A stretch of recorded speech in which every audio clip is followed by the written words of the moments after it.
two bigger-than-life men, one on either side of the border. Tell me about these two guys. Well, on our side of the border in Canada, there's the leader of the polygamous group here is Winston Blackmore, and he's second-generation polygamist. He is fourth or fifth generation Mormon. He's a genial guy. He's kind of a roly-poly, twinkly-eyed guy. He's had 26 wives. A number of them, he's said publicly that a number of his wives were 16 and 15 and 16. He has somewhere in the range of 108 to 115 children. He has control of a number of businesses. And he is quite beloved by the people who follow him. And when he was a member of the Fundamentalist Church of Jesus Christ of Latter-day Saints, the FLDS, he was the Bishop of Bountiful.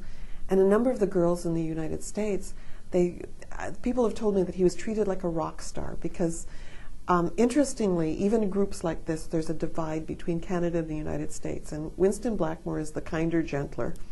And the American leaders have always been a much harder-edged version.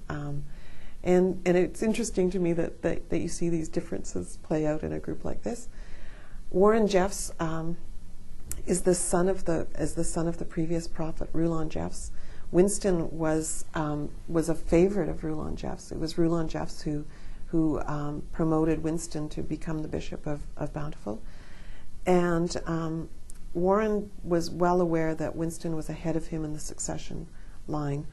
And after Rulon had a series of strokes, Warren convinced his father to excommunicate Winston. And so Winston was excommunicated before Rulon died, but Warren at that point was really in control. And Warren is completely out of central casting as the villain. He is skeletally thin. He never speaks to the media. He speaks in very hushed tones. He has this completely monotonous, monotone voice. He gives these sermons that go on forever and ever. He is frightening to look at. And filthy, filthy rich. Filthy rich. How much money does he control? In the hundreds of millions. Where does it cross the line from being quirky religion to being abuse? What I came to realize is that polygamy itself is inherently abusive to children.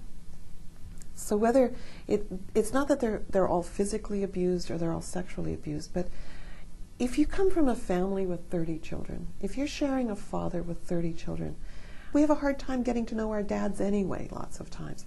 But if you're competing for attention with 29 other children or 49 other children, you never really get to know your dad.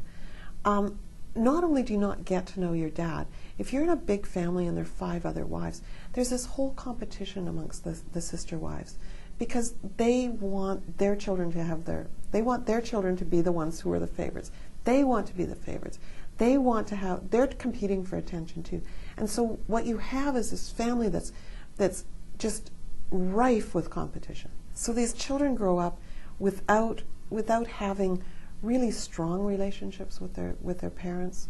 They can't have a normal relationship with children of the opposite sex. They grow up as teenagers not ever having a model for a healthy relationship between one man and one woman. They don't have healthy relationships with if you're a boy, you can't have a healthy relationship, even a friendship with a girl your own age, because boys are taught to treat girls like snakes. Warren Jeffs was convicted in the fall of 2007 he was convicted of 2 counts of being an accomplice to rape.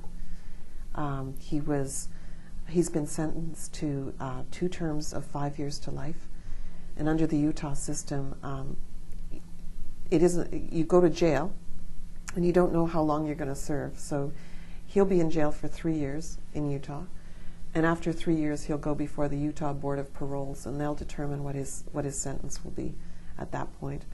In the meantime, he has been sent to Arizona, where he also faces charges of similar charges, but different because they have different criminal codes. The charges there are I believe it's a conspiracy to commit sexual conduct with a minor. And it's the same. It will be the same witness. One of the witnesses is the same witness that led to his conviction in Utah. And in Canada? In Canada, we've never even had charges laid against them. So our consent law was, what, 14, and it's just been raised, or will be raised to 16? Yes, the age of sexual consent in Canada is still 14 because it has been passed through Parliament, through both the House of Commons and the Senate, but it has yet to receive royal assent. But we do have a law, the sexual exploitation, which says that no person in a position of power, trust, or authority is allowed to have sex with someone under 19. Sexual exploitation. Criminal code, we have that on the books. Polygamy is illegal. Winston Blackmore has admitted he's a polygamist.